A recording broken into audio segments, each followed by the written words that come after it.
Iraq ने तकरीबन 2000 Syrian सैनिकों को वापस उनके देश भेज दिया। ये तस्वीरें उसी वक्त की हैं जब सीरियन सैनिकों को एक बस में चढ़ाकर इराकी सेना ने उनके वतन वापस भेज दिया। दरअसल ये वो 2000 सैनिक थे जिन्होंने सीरिया में तख्ता पलट से कुछ ही वक्त पहले इराक में शरण मांगी थी। वो बतौर रिफ्यूजी इराक में आए थे, लेकिन अब इन्हें वापस इनके वतन भेज दिया गया है। अब इनके साथ क्या होगा, इनकी भविष्य पर तलवार लटक रही है।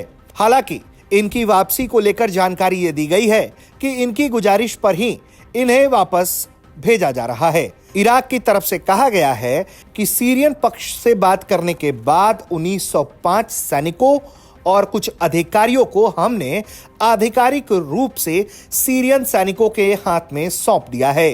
अल काइम बॉर्डर क्रॉसिंग पॉइंट पर सैनिकों को सीरिया की तरफ भेजा गया।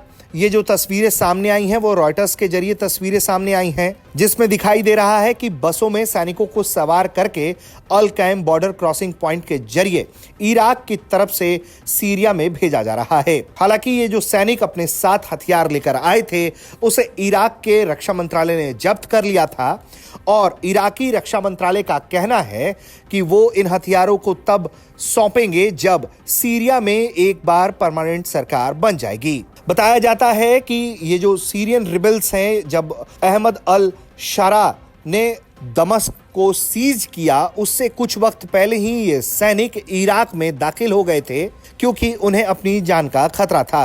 वहीं असद भागकर रूस चले गए।